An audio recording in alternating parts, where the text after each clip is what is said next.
We have to bring our party together. We have to bring it together. Donald Trump may not have brought the party together yet, but math and momentum are now clearly on his side.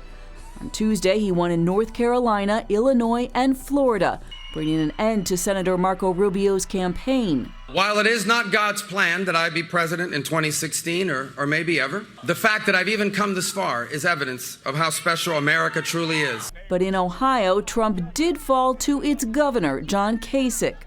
We are going to go all the way to Cleveland and secure the Republican nomination. There's no clear path there for Kasich, however. 6 weeks of primary voting have given Trump more than half of the delegates he needs to secure the Republican nomination. But anti-Trump Republicans are pressing in to prevent the frontrunner from winning the GOP nomination. The Associated Press reports that a group of conservatives plan to meet Thursday to discuss a contested convention and the possibility of a third-party candidate. Even House Speaker Paul Ryan is not ruling out the idea of being drafted by the party. On the Democratic side, Hillary Clinton clearly strengthened her hand on Tuesday, taking Florida, Illinois, Ohio, and North Carolina. We are moving closer to securing the Democratic Party nomination and winning this election in November. She now has at least 1,561 delegates, almost twice as many as Bernie Sanders. Sanders is hoping to make up ground in the West, where all the campaigns now head. Next week's races include voting for both parties in Utah and Arizona. Heather Sells, CBN News. Well, you wonder what's going to happen to Hillary.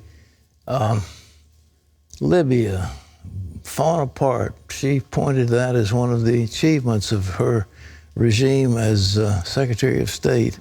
Benghazi, it was misrepresented to the American people as a spontaneous demonstration brought on because of some strange video.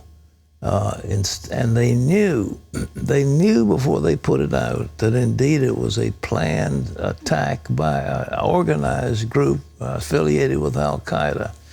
And then, of course, there's all these emails. And she said clearly, I didn't have any emails classified on my server. Well, all except 200 or so of them. And it just goes on and on and on, lie after lie. The American people don't trust her. And yet she's the candidate of the Democratic Party. And you wonder if the FBI is going to move for an indictment this summer. So you'll have Trump, and there's no way anybody can mount a third party this late in the game. They have to register in states. They'd have to get money. They'd have to get candidates. It's not going to happen. And so Donald Trump is it. Now, I have something I'll show you real quick so you'll know what's going on.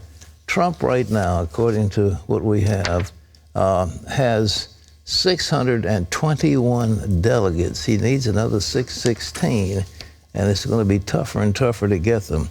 Ted Cruz pretty much stalled out. He's got just about 400 delegates. He needs 841 more, and it just doesn't look like where it's going to come from. Now, Kasich won his state of Ohio, which is very important, but he only has 138 delegates. He needs 1,099 more. Where they're going to come from, we don't know. So that's it. Marco Rubio came out, dropped out. I, for one, can't understand it. He's a very bright young man. He has been extraordinarily successful in Florida, and how he just had a meltdown during those debates, I don't know, and how he turned on Trump and began to attack Trump instead of present a vision for America. If he'd presented a coherent vision for America, conservatives and the establishment would have coalesced around him, but of course they didn't do it because he started acting like an eighth grader. It doesn't make any sense. Well, our CBN News political correspondent David Brody is with us now. And David, tell me your take on the Trump phenomenon. It's really hard to understand.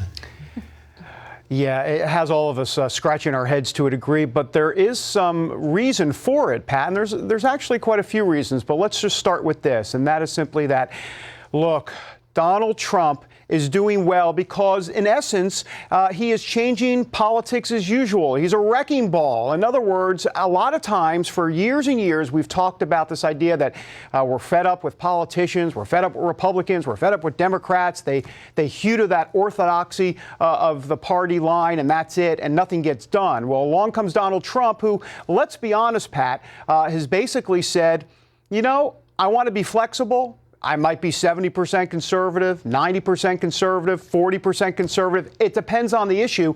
So he's changing politics. And I think it's not just an indictment of the Republican Party. I think it's an indictment of politics as a whole. I mean, look, he's bringing in Democrats. He's bringing in independents. He's bringing in dissatisfied Republicans. And so I think it really is an indictment overall of the political process. Well, the other candidate that's got a number of delegates, close to 400, is Ted Cruz. Does he have any possibility? It's going to be real tough. He's got to win 80% of those delegates, and it's going to be very, very hard for him. Look, in the Bible Belt, let's go down to the Bible Belt for a moment. In Missouri, there were a few issues as it relates to Ted Cruz. He had 4 counties that he had to really win down in the Bible Belt, southwestern Missouri. Christian County, Greene County, Stone County, Taney County. And I got to tell you, right there in those 4 counties, Donald Trump won 2 of those huge Bible Belt counties. Ted Cruz won the other 2, but it wasn't enough. And look, if Donald Trump is not just winning, you know, if you look inside the numbers, Donald Trump is winning with evangelicals that have basically gone to church a couple of times a year, you know, a few times a year, but he's also winning with evangelicals, or I shouldn't say winning, excuse me. He's doing actually better than a lot of people thought with people that are going to church more than once a week. You know, Ted Cruz is winning that group, but not Donald Trump is doing better than expected. Well, John Kasich, of course, won the state of Ohio. That was tough because some of the polls showed Trump ahead of him. But he says he won't team up with Trump. Do you think he's just talking, or you think he really means it? I think he really means it. I don't think there's any question about that. There's been some bad blood between the two, and it's going to get worse here in the next couple of weeks. John Kasich did well. I mean, you know, he won Ohio, but it's like winning a home game for him. He had to do it, and he did. But what is his encore, if you will? If you look to the states that are coming up, I mean, you've got New York. That's Donald Trump territory. Delaware, Connecticut, Maryland. You just go down the list. Arizona is coming up next week. And, of course, Donald Trump doing very well in Arizona, the polls show, because of the immigration issue. And so it's going to be very hard for John Kasich. Well, first of all, he can't he cannot get the 1237 that he needs to win the nomination. That is mathematically impossible. And so at that point, this is Donald Trump's race to lose. And, you know, a lot of people think with his rhetoric, he's doing a pretty good job sometimes of trying to lose it. But he's Teflon. He is Teflon, Pat. He really is. Well, you know, if they have a contested, you know, people are talking about a third party, but they can't mount a third party this late in the game, can they? No, they really can't. And you mentioned the ballot issues, and that's one issue. But here's the other part of it. Think about this for a moment. Even if Donald Trump doesn't have the 1237 in Cleveland at the convention, are they really going to try and take this nomination away from Donald Trump, a man who has brought in more Democrats, some independents, more voters overall? You know, voting is up 17, or I should say the voting electorate now 17% of voters this time around compared to 1980. In other words, the point is that voting is way, way up, and it's because of Donald Trump. So you're going to take this nomination away from him at the convention, even if he's not at that 1237 number? I mean, as Donald Trump said, you'd have riots in the streets and talk about hot in Cleveland. My goodness, it'll be a wild summer for sure. Well, David, keep watching, buddy. But it looks like the long knives are out. They're going after Trump, and Trump's going to have, because I say going to have to, he likes to respond, and he's going to go after Hillary big time. Do you know any themes that they're going to develop about Hillary? Well, I think Donald Trump's theme is something when he wakes up every morning, he goes, you know what? That's the theme this morning. I think that's really Donald Trump's playbook, and it's kind of worked to a degree. Look, he has even said he has not even begun to go after Hillary and wait till he gets a handle on that. And then, you know, a lot of Republican voters actually like that. They like to see the fight and to take it to Hillary, and that's been part of his method of operation all along, Pat. Well, I can see ads with Bill. I did not have sex with that woman, Miss Lewinsky, and morphing into Hillary. And I mean, and I did not have classified emails on my server over and over and over again. That's just part of what you can see, and I'm sure Trump's going to play that to the hilt. Well, David, thank you so much for being with us.